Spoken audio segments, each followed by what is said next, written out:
up. We got plenty of Champions League soccer, plenty of drama to talk about on the European side as well, and a complete and utter what's the word? Capitulation at the end of the game for Manchester United as they end up drawing in France against Lyon. Welcome on in, everybody. West Palm FC.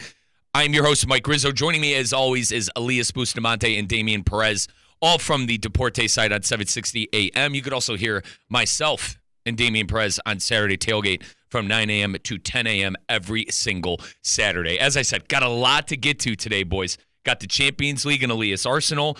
I forgot to mention Liverpool re-signing Mohamed Salah, Virgil van Dijk. We will discuss. And then I know you boys are waiting for me to blow up about Manchester United today. You guys are going to have to wait and see my reaction on what happened in that United game. And Andre Onana talking enough, crap for a toilet seat. But neither here nor there. We got to start with a little Messi mania with Inter Miami. Now, boys, when LAFC, and to open, to update everybody on the situation going into the round of 8 game between LAFC. Inter Miami lost their first game in LA. They were down 1-0 heading back home. And then Inter Miami gives up a goal to LAFC on their home turf, which means now they're 3 goals back. So, first off, Elias, I want to start with you. CONCACAF needs to change that crap. What? They need to change the aggregate. It's ridiculous. Why? What do you mean, why? No one does it but the CONCACAF. It's Well, Champions League used to do it like 3 years ago. all right, well, let's move on with the times and let's do what Champions League does because I can't stand this. I understand it's the quote-unquote tiebreaker to maybe not let it go to penalty kicks. I'd rather see penalty kicks than something like that. That's my personal opinion because I'm sitting there the whole time. I'm going, in Inter Miami, there's a chance they don't win this game. They're winning this game, what was it, 2-1, 3-1? I'm like, there's a chance they don't win this game. Yeah. I'm like, what's going on here? Yeah. I have a real problem with those rules. No, many people were complaining about that like 3 years ago in the Champions League. They changed that, and then they were complaining again because they said they're killing the game. I don't believe that so much because either way, it forces your team or whoever teams you're supporting to score and go for the game. The thing is, like, yes, I see your point. You're going for the unfair part, maybe, Damian. I don't know. Yeah, for the neutral perspective, whoever's watching the game from like a neutral perspective is not like a diehard fan of either team. Sometimes it encourages the team that scores the away goal to quote unquote, park the bus, play for the result. So that's always listen. Parking the bus is a nightmare. Yeah. You're gonna surrender a goal. I mean, eventually. I'm sure if we ask Mourinho what his opinion about the aggregate goal or the away goal is, he probably loves it because it allows him to strategize. Well, and if you remember, what was that one Champions League fixture? I believe Inter it was Miami. Inter Milan. Inter Milan. I always do that. Same with Atalanta and Atlanta. I'm the same way now, but Inter Milan. Remember, they were down to 10 men against Messi's Barcelona. Famously, Mourinho was able to win that fixture. Granted, it ultimately didn't matter. Because Inter Miami was able to win and able to get enough goals. But what a comeback. I was freaking out the whole game. I can't lie. That first goal that Messi scored, they started celebrating. I texted you boys. I said, grab the ball, man. Let's go. Yeah. Stop celebrating. You got 2 more goals to go here. So it was a very entertaining game. And I guess, like you mentioned, the neutral fan. That's everything. That game right there is everything a neutral fan could want. Couple of things about LAFC. My God, who was one-on-one with the keeper and he went near post? How about first off, kudos to Oscar Ustari. And the play I'm mentioning was late in the game. LAFC was on a breakaway. And I always say, man, if you're one-on-one with the keeper, I don't care where you are on the pitch. And the away goal would have came into play in that situation. Exactly. If you're one-on-one with the keeper, I believe, boys, this was 88 minutes ago? Something like that. This was before extra time. LAFC had a chance. One of their players was, I'll work on the name. One of their players was one-on-one with the keeper, and he went near post. Bro, you got to go across keep. Now, granted, as an Inter Miami fan, I was relieved when Oscar Ustari stonewalled him near post. But my God, boys, any other, I think, I don't want to say any other team left in this thing. Tigres, I believe Azul Cruz, right? Cruz Azul. Yeah, I feel like they have enough quality to finish those opportunities. So I worry a little bit with the spills that Inter Miami had late in that game. But ultimately, what a comeback for Inter Miami. A couple of times I was hanging on to my breath. And this is a game I think that when we look back at if they go on to win this, If Inter Miami goes on and wins the CONCACAF Champions Cup, I think this is the game we're all going to look back at and go, God, Messi was brilliant. Yeah, 100%. Now, the rival we have on the next round, April 22nd, is Vancouver. Correct. Hard trip. Yeah, Vancouver is not an easy team right now. They are number 1 on the West Conference. Probably one of the more surprising teams within all of this side of the continent soccer. So I'm gonna drop one, and maybe you guys are not gonna be very happy with me, but honestly, LAFC.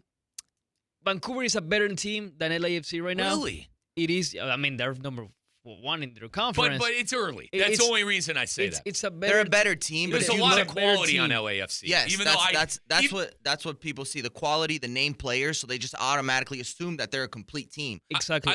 I know I just said that LAFC didn't have enough quality to finish at goal at the end, but they are, for this side of the continent, pretty talented. They're pretty talented, but right now, as an opposition, as a team, as an opposition by names, LAFC is better. As a team, as how they play, Vancouver right now is More very complete. tough. Yes, very tough to beat. It's right now 7 games, 5 wins, 1 draw, 1 loss, 5 goals against. It's a pretty tough game. Can this last, though? Do you think this run for Vancouver can last throughout the and I'm going even further, boys, like the entirety of an MLS season? If it lasts, I still question that a little bit. Maybe. I do think it might last. The issue is like here we are talking about a team that went to Mexico. I got a 2-2. Right. They went to Mexico and they won on aggregate. Monterrey. Yeah. So team that knocked Inter Miami out last year. You can argue that Vancouver has had the far tougher path than what Inter Miami has had. They've played Monterrey, which coming into the tournament, they were one of the favorites along with they took out Club Pumas America. then, yes. Pumas as well, another international team. Very hard to play those teams because you don't see that style in the MLS. So kudos to them. But to your point, Mike, the question here is, can it last? And I think stylistically against Inter Miami, it benefits Inter Miami to play Vancouver rather than a team like LAFC. And how about both MLS teams going at it on that side of the semifinal? And then on the other side, you kind of got the best of, I feel like, Liga MX, right? You got Tigres and you got Cruz Azul. So a little bit of a battle between countries before Mexican and American teams clash in that CONCACAF Champions Cup. But a very exciting game that we had in that round of 8. We are on to the semifinals, as we mentioned. April 24th is going to be that first fixture for Inter Miami, and then Tigres and the Cruz. That's going to be on the 23rd. So we will be keeping an eye on CONCACAF Champions Cup. Lionel Messi, absolutely beautiful in the game against LAFC. Want to move on to the fixture coming up this weekend for Inter Miami. Obviously, boys, the last fixture not going Inter Miami's way within the MLS. We talked about it. Toronto. I mean, that's a game you got to win. I think we all agreed that game could have been 3-1, 4-1 for Inter Miami. There are a lot of games washed off the board. If you're Javier Mascherano and if you're this team, you got to wipe this out of your mind. Boys, as we gear up for Sunday, Chicago FC in Chicago, 4:30 start. What are you expecting to see? We'll start with Elias first. Elias, what are you expecting to see from Inter Miami as we take on Chicago coming up on Sunday? Man, I'm expecting to see a very tough team, Inter Miami, very organized team. And I don't know, this is me. I'm expecting no rotations on the team. So you think Messi will play? I'm thinking Messi will play, probably not the 90 minutes because he played all the game on Wednesday. Let me play devil's advocate a little bit. Columbus Crew. It's a bigger listen, I know Chicago's up there in the Eastern Conference. That Columbus Crew game is going to be played at Cleveland Browns Stadium. I think that's kind of a big fixture in the grand scheme of things. I can see Messi maybe coming off the bench for Chicago, but Elias, to your point, does Javier Mascherano have the luxury anymore after losing to Toronto? And let's call it for what it is. Before that 3-1 win and the win on the aggregate against LAFC, this team was in a rut the last 2 games. Yeah. Does he have the kind of luxury to not start Lionel Messi? So let's put it this way. So the luxury for him was that Toronto game. You could afford losing that game or tying that game with or without Messi. Now, Damian was saying the whole week last week, and he was right. Messi needs to play on the weekend because we need him to get that momentum again, that playing time. So he played, to surprise to everybody, he played 90 minutes. Now he played again on Wednesday. What is he going to do this weekend? He's going to play again, but I don't think he's going to finish the game. Okay. He can have that luxury. 100% he can. But right now, against 2 tough teams, especially Columbus, I don't think he can afford to use that, luxury twice in Right. a row. He can save that for later on the season, but not twice in a row. Dame, the Columbus Crew are number 1 in that Eastern Conference right now. But I think absolutely Lionel Messi's taking flight. I think he's just getting better every game, and I don't think there's a world where he'll want to rest this game. I think he'll play. I don't know if he'll play full 90, but I think he'll play the game against Columbus too. There's no game in between week 2, so they'll have the entire week to prepare for the game for Columbus, giving them the opportunity to play Messi in Chicago. And like you said, coming off a loss against Toronto, Chicago is also coming off a loss against New York Red Bulls, so they're going to also be looking to get the 3 points at home. So I think Mascherano's not going to risk it. We've already seen his style too. He doesn't like to risk it. In a game where he could have rested against Toronto, he sent out everybody. Yep. Unfortunately, they didn't get the win, and I think that's why he's going to go. They didn't lose points. They didn't lose points. They didn't, 1 point. They got a result. result. Yeah, they got a that's result. 1 point. Again. In the MLS, a long season with a lot of tournaments, 1 point in that situation when you're already have the start to the season, that's good. Let me say this too, boys. Like it's not like the Premier League. It's not like Bundesliga, La Liga. There are MLS playoffs. You know, yes.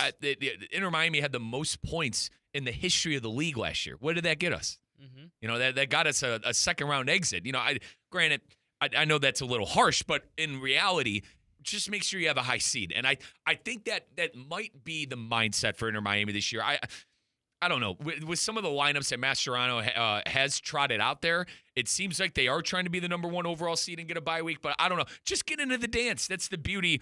Even though I can't stand it, as you guys know, I wish that whoever is leading at the end of the year at the table, I wish that was it. Neither here nor there, though. Boys, let's move on to some around the world. By the way, 4:30, one more time, 4:30. Inter Miami going to be taking on Chicago FC. All of us have obligations on the Spanish side and the English side. We're looking forward to a great game with Inter Miami and Chicago FC, and hopefully a big Herons win. But Elias Bustamante, it is now time to go around the world.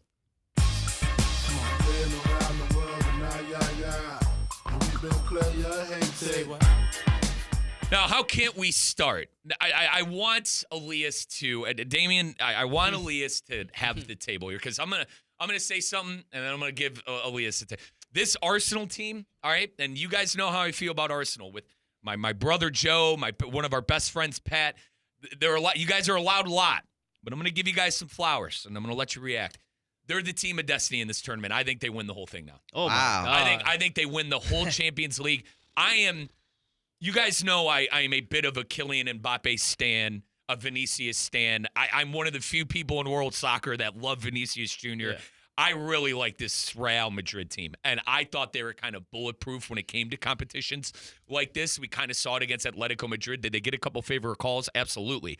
But for Arsenal to win 3-0 and for Declan Rice to go worldly, I mean, those were 2 of the best free kicks I've ever seen in my life. Like, I want to sit here and hate on Arsenal. I can't. I got to give them their flowers.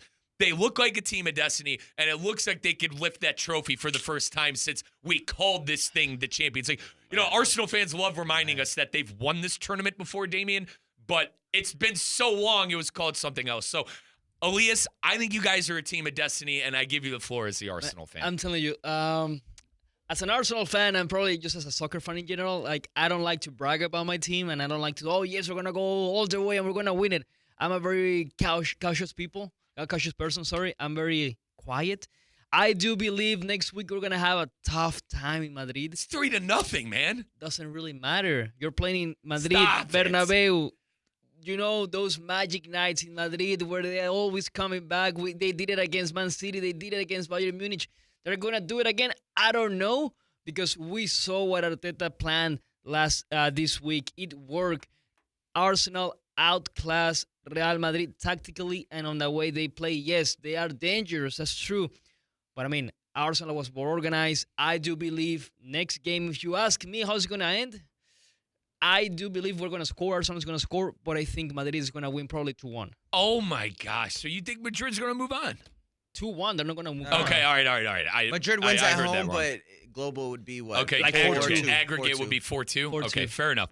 Damien, I think this is the end of Madrid in this tournament. I think Madrid I really do. It's the end of it. You mentioned Madrid bulletproof, but I think they have more holes than what people think. They're not, and that's it. To my point, I learned that they weren't. And Vinicius, as much as I want to have his back, I mean, he's been you damn near can't play him in this tournament right and now. that's the thing. Like, apart from the holes, they have Alaba playing at left back. He's usually a center back. I know he started his career playing as a left back, but he's then transitioned to a center back. They have Valverde playing at right back, which he does great, but you're taking away from the midfield when you do that. Mm-hmm. And then if we look at the attack, Mbappe, Vinicius, and Bellingham, they have not been clicking this year. There's been issues not only on the field, there's been rumors that there's been issues in the locker room. So I just feel like we look at this Madrid team, and yes, we see the pedigree, we see the Champions Leagues that they've won in the recent years. But this year, I don't know. I see a vulnerable Madrid. You know how Madrid is. Ancelotti, is he in trouble? Like, I'm seeing Madrid fans now. This is just toxic X, toxic Twitter, whatever we want to call it. I'm seeing Real Madrid fans calling for his head, Ancelotti. Which is insane. It's nuts. crazy. I can't even fathom it. It's not, but it's about time the cycle is over. Like, I think he's being scapegoated. Like, I think quickly, Damien, I thought City fans were bad until I really got into the root of a Real Madrid. You can't be blaming Ancelotti for any of this. The issue is they brought in Mbappe when they didn't need an Mbappe. They had already a spoiled of riches in the attack. They wanted Mbappe. I mean, who can blame them? Who doesn't want Mbappe? But it hasn't been, there's egos and you have to handle them. And I don't think Ancelotti is the problem here. I think the problem here is the egos are kind of getting in the way of Vinicius, Mbappe, and even Bellingham. I mean, we've seen the gestures on the field. It's very evident. He hasn't hidden them. So if people are blaming Ancelotti, that's just a clear and clear-cut scapegoat. So Real Madrid obviously losing to Arsenal 3-0 in that first match. It's 3-0 on the aggregate. Excuse me. And Real Madrid will be hosting Arsenal in that second leg. We'll see if they're able to figure things out. To the boys' point, the best roster in world football. I don't think we could argue that. But will it click in time, and will it be possibly too late? I'm going to tell you who's going to go all the way to the final. It's not going to be Arsenal. Hopefully. You're saying PSG. You guys are still on the PSG train. I'm telling you, PSG is going to go all the way to the final. Now, I want to listen, the Liverpool victory was impressive. I'm not sitting here trying to kind of poo-poo that victory, all right? I don't think they get there. I think a team like Arsenal matches up well with them. Now, I want to go back, circle around to Arteta ball. The reason I think that Arsenal is going to be able to beat not only Real Madrid, but PSG, they know how to dig in. Arteta can dig in. And too many times I have my buddies, plural, in my Premier League group text and go, God, watching Arteta ball puts you to sleep. How many times do we see games 1-0, 0-0, or whatever? Arteta knows how to dig in and get a result. That's exactly what I think they're going to do in Real Madrid. Yeah. I think PSG, I don't think they're going to be able to respond well when that happens. Liverpool isn't necessarily dig in and get a result. I think Arsenal is going to go up 1 or 2 and do exactly what they're going to be doing to Real Madrid. But I understand the point. Kvaratskhelia is playing great football. Dembele has been probably the biggest surprise in world football this year.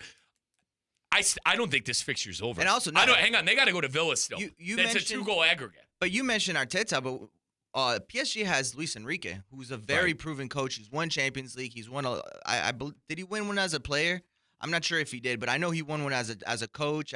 He won Champions League, La Liga. So this is a coach who knows what he's doing. And the way he has PSG scoring, one thing I do know, if you're going to play PSG, you're going to have to score goals. Yep. And although Arsenal, they did score 3 on Madrid, 2 of them were goals where the probability of those goals, I mean, what are the odds Declan Rice scores 1, let alone 2 of those free kicks? So one thing I will say, if you're going to play PSG, if you're going to beat PSG, you're going to have to put goals in the net. I understand, but I think Saka back being helps. Saka being back helps. Did he leave injured, though? No. He scored late. I thought he scored a goal late. No. Saka didn't score. Saka didn't score on Wednesday. I thought he left the game injured. No, it was Mourinho. Sorry, it was your best striker. Mourinho. He left the game, and Rice left the game, but Arteta confirmed today they have no injuries. Yeah, and God, how about Camavinga, too, picking up a red card? That's a nightmare. That is bad.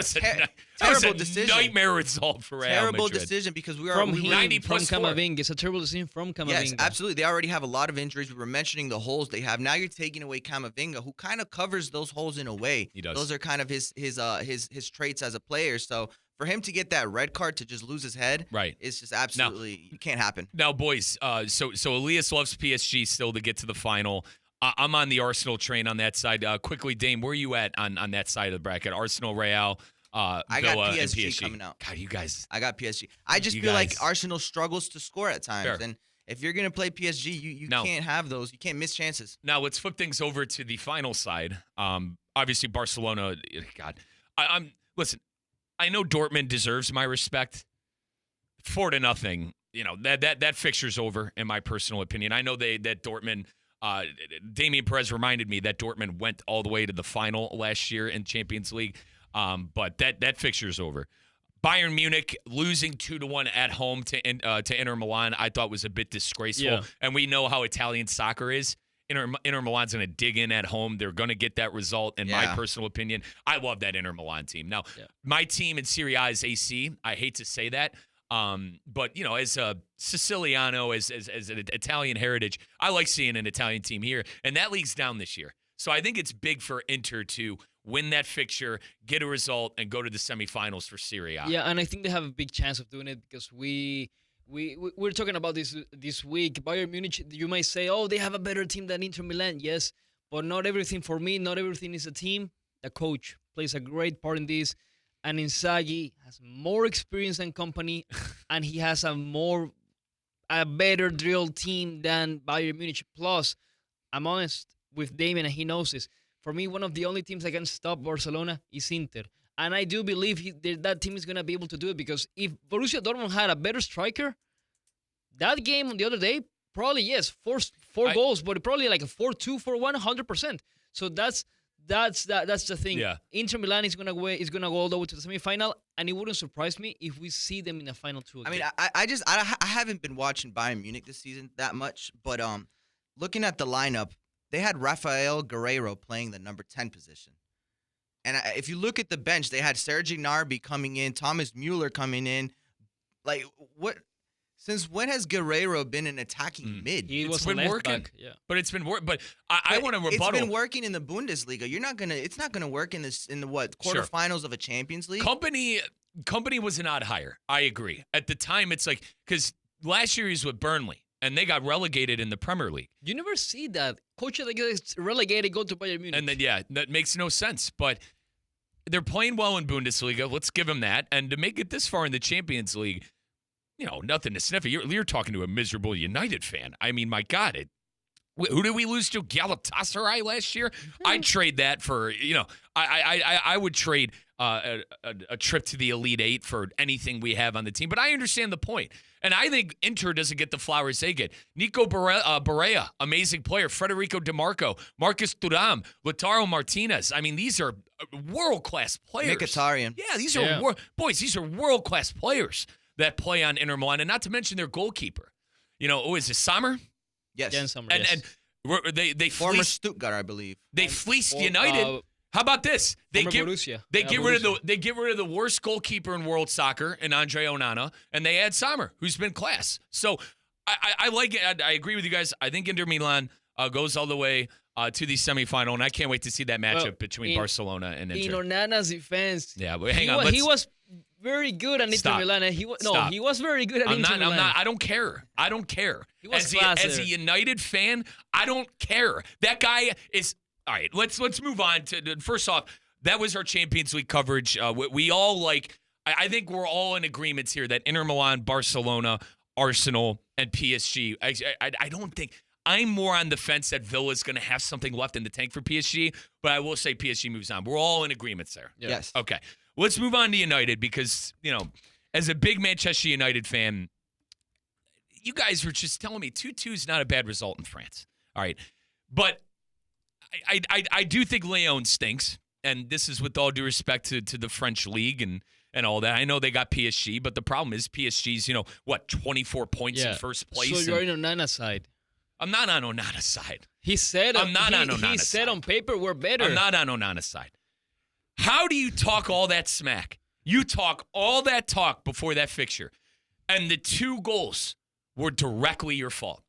Andre Onana, for context, guys, Andre Onana basically called out Lyon, saying that they're not a good side. Matic, the former Manchester United player, came back and called Andre Onana the worst goalkeeper in 60 years. I don't think he's wrong. We have the audio, though. Go ahead. We have it. Go ahead. If you want us to play, though. I know it was a tough day. Elias, go ahead.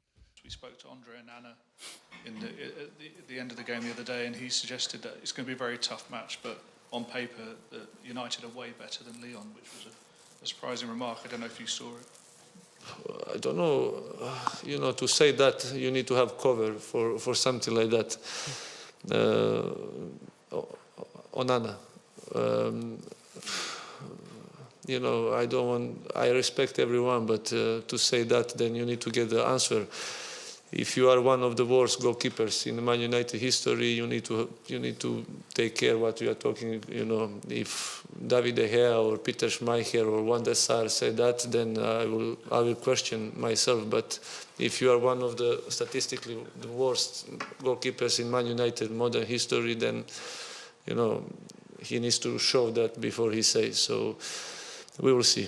He's not wrong, guys. I mean, listen. I hate to completely bash my own, but Andre Onana, guys, costed United Champions League last year. We agree on this? Yeah. He single-handedly made sure we didn't make it out of the group stage, and we got bounced to, I believe, the Europa League, which we ended up losing. Okay. That was single-handedly his fault. And then this game, not to mention a whole Premier League season last year, a whole Premier League season this year where he's been dreadful. And then not to mention this game. The first goal was directly his fault. We agree? The second goal directly was his fault. Do we agree? This seemed like a loss.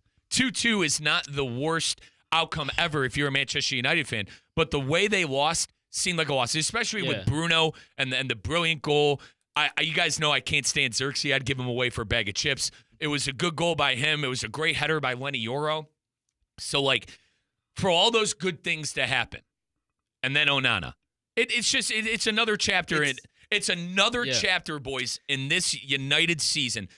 My big takeaway is I can't wait until the end of the season. Yeah. I can't wait until the end of the season for United until I don't have to watch this garbage. This is the worst Manchester United team I've ever seen in my lifetime. Let's make it clear. I've been a United fan since 2007. This is the worst and the most disgraceful Manchester United team I've ever seen. And this is yet another black hole and and terrible chapter in this year's season. And we are just limping to the finish line. I got my United buddies, my buddy Sean. Riz, Europa still matters. Does it? Do we really need to play in Europe next year? Honest to God, I'm going to say it. Does this team really need to? Do I really have to watch this garbage again in Europe? Lyon is 4th, 5th in the French side, and you're flirting with them. You're letting them be in this game. There is no quality on this team. God forbid Bruno Fernandes wants to leave. Honestly, this summer, if Bruno came out and said, I don't want to be here anymore, I don't blame him. Who the hell would want to play for Manchester United right now? What young soccer player would want to play for Manchester United right now? I'd run for the hills. I mean, Kobe Mino did. Kobe Mino's overrated and he wants too much money, but he's overrated now because he's He leaving. wants too much money. Okay. He wants too much money. I do agree he wants too much money. He wants too much money. It's ridiculous. I wouldn't say overrated. It's ridiculous what he's doing and how he's squeezing the club right now. I can't even stomach that. And honestly, I know I'm sitting here saying what young player would want to play. I'm kind of contradicting myself. That guy can go. He's not even that good. But at the same time, any great young player in the world that has a chance to go to a big club, why would you choose Manchester United? Why? This is an absolute nightmare. You can't even compete in your own league. You're flirting with bad French teams in Europa League.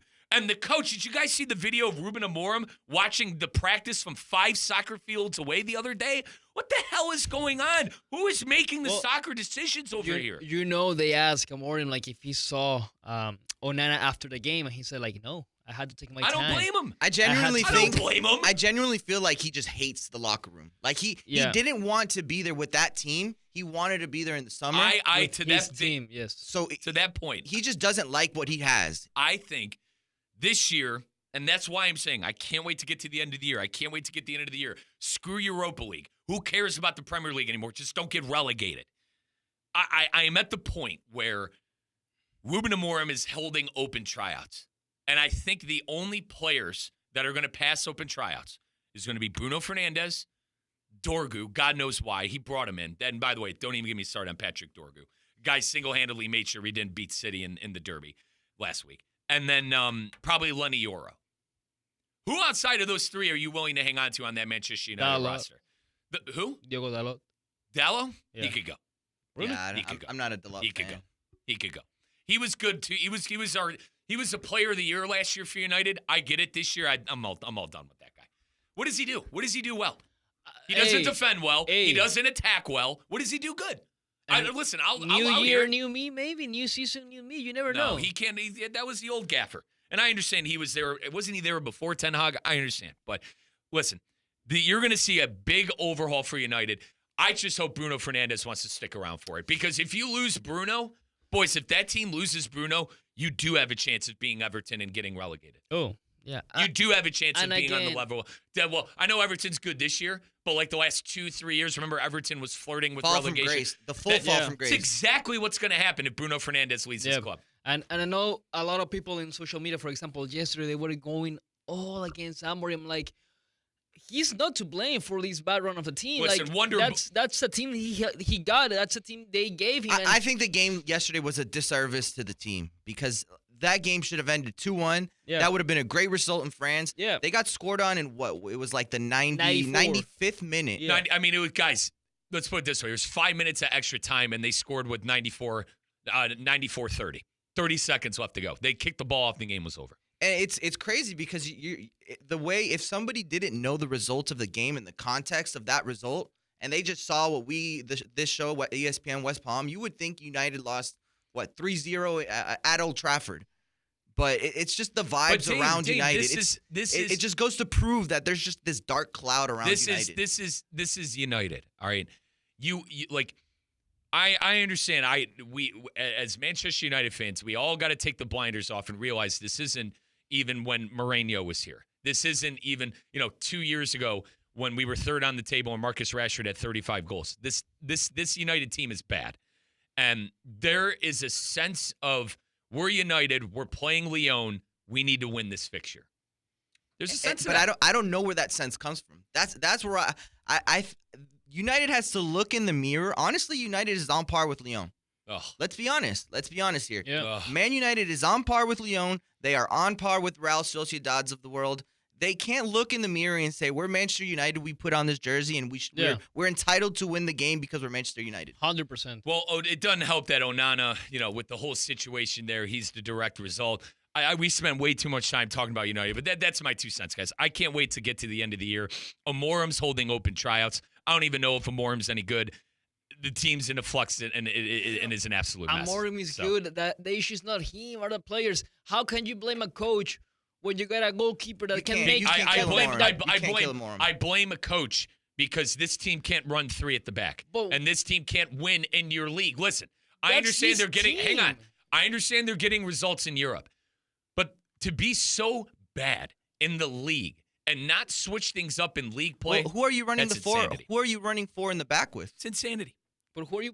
Okay, who's your left back? Who's your left back if you're running for in the back? Luke Shaw is like eating McDonald's all day, every day. You don't have a left back. You don't have a left back. So now, for example, you and many people blame Amorim. It's what he's got. You can't run three at the back in the Prem, guys. Or you can't do it. You don't have a goalkeeper that can make a simple save that my nanny could make. That goalkeeper can't make it. I got news for you. Onana's not going anywhere. Onana, the people that think Onana is like Onana will be the keeper for me. He's making too much money. Yeah. He will be the keeper for United but now, next year. Also, you have Onana, and then you have a striker that scores as often as he has a birthday. Come on. Like, it's honestly Amorim that you're blaming?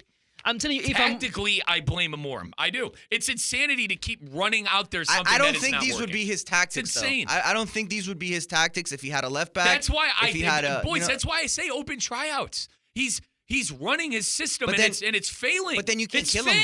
You can't kill him for it. You can't kill him. Why? Because he has to resort to open tryouts. My God, why? We almost got relegated at one point this year. I'm gonna blame him. It's a mess. It's a nightmare. Boys, we got to wrap up the pitch preview. We got to hit the pitch preview with what's coming up this weekend in the world of soccer. I told you guys before the show. I mean, the Premier League is basically over. Liverpool is winning that. We didn't get a chance to talk about Salah and Virgil van Dijk getting their new contracts. Nothing to talk about other than it's great news for a Liverpool fan. Yeah, it's bad news phenomenal. For you. Bad news for me. Bad news for Elias. Not me, though. Why? You're an Arsenal fan. I'm an Arsenal fan, but I have a team to compete. You don't.